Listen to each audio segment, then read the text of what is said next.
दोस्तों, मित्रों, साथियों, पिछले कुछ दिनों से मेरी तबीयत भी बहुत ज़्यादा ख़राब थी। बुखार, कमज़ोरी, खांसी, जुकाम, न जाने क्या-क्या हो गया और ऐसा लग रहा था कि मैं बहुत कमज़ोर, असहाय, निस्सहाय महसूस कर रहा हूँ। लेकिन फिर 2-3 दिन छुट्टी लिया, रेस्ट किया और वापस इम्प्रूवमेंट किया अपने आप में। अभी लग रहा है कुछ ठीक-ठीक लग रहा है। लेकिन फिर भी जो पूरी तरह एनर्जी आनी चाहिए, ऊर्जा आनी चाहिए, सकारात्मकता आनी चाहिए, खुशी आनी चाहिए, वो नहीं आ रही है। लेकिन मैं कोशिश कर रहा हूँ, फिर भी ऑफ़िस आ गया काम करने के लिए, क्योंकि काम भी था और फिर कल सैटरडे है। आज सैटरडे और कल फिर संडे है, तो मैंने कहा कि सैलरी भी तो कटती है ना, आपको तो पता ही है, पैसा कितना ज़रूरी है। तो उसको देखते हुए भी आना पड़ा। यही सब कुछ है, लेकिन होता ये है कि फिर भी इस सारी समस्याएँ सिर्फ़ हमारे साथ नहीं, सब हर किसी के साथ लगी हुई है, हर कोई बीमार होता है, हर किसी के पास दुःख है, सुख है। क्योंकि जीवन सच में आसान नहीं है। अगर जीवन आसान होता तो फिर चाहिए क्या? इसलिए इस कठिनता को साधना, इसको जीना और इसको कैसे हम अपने जीवन का हिस्सा बनाएँ, यही तो हमारे लिए एक चैलेंज है, यही तो हमारे लिए एक चुनौती है।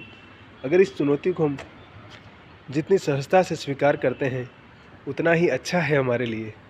और हर किसी के लिए चीज़ें भिन्न होती है, उसकी ज़िंदगी भिन्न होती है, उसका बैकग्राउंड भिन्न होता है, उसका आधार भिन्न होता है। इसलिए हम किसी को एक ही फ़ॉर्मेट में, एक ही फ़ॉर्मूले में न समझ सकते हैं, न समझना चाहिए, न समझने की ज़रूरत है।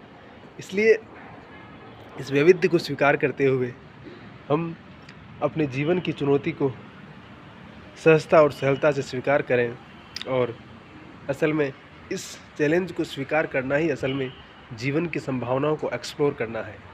और अगर हम इसको एक्सप्लोर करना चाहते हैं, एक्सप्लोर कर सकते हैं, तो ये हमारे लिए बहुत बड़ी उपलब्धि ही कही जाएगी।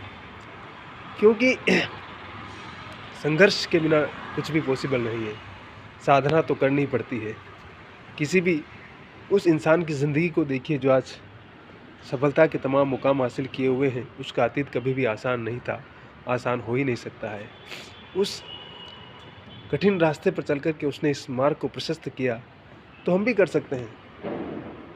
बस हमें एक कदम चलने की ज़रूरत है। एक कदम चलेंगे तो अगले सारे कदम फिर हम धीरे-धीरे चलते चले जाएँगे। एक बार कदम उठाने की आवश्यकता है। तो मैं यही कहूँगा, हँसते रहिए, मुस्कुराते रहिए, खुश रहिए और जीवन को फालतू के कॉन्ट्राडिक्शन में न डाल करके जितना अधिक हो उतना अधिक सिंपल बनाने की कोशिश करते हुए हम चीज़ों को सहजता के साथ जिएँगे। जितना अधिक सिंप्लीफिकेशन करेंगे उतना अधिक जीवन आसान और सिंपल होगा। हम छोटी-छोटी चीज़ों को जितना अधिक उलझाएँगे और उतनी उलझती चली जाएगी। उससे बढ़िया है कि हम उसको उलझाएँ नहीं, बल्कि उनको सिंपल वे में समझें और सिंपल वे में जिएँ। वही जीवन का सत्व है, सूत्र है। क्योंकि कई बार होता है कि हम चीज़ों को इतना कॉम्प्लिकेट कर देते हैं जितनी कॉम्प्लिकेट होती नहीं है असल में वो, और फिर बाद में हम दूसरों को आरोप-प्रत्यारोप करने लगते हैं। अपनी चीज़ों को स्वीकार करना, उनको सहजता के साथ लेना और अपने काम में लगे रहना, जब तक कि हमारे पास ऐसा कोई ख़ास इन्फ्लुएंस, कोई ख़ास हमारी औकात न हो जाए तब तक। वही हमारे लिए सर्वोत्तम होगा। क्योंकि दूसरे सफल होंगे तो दूसरों को खुशी मिलेगी, अगर हम सफल होंगे तो हमें खुशी मिलेगी। तो बस उस खुशी की तलाश में हँसते रहिए, मुस्कुराते रहिए और आगे बढ़ते रहिए।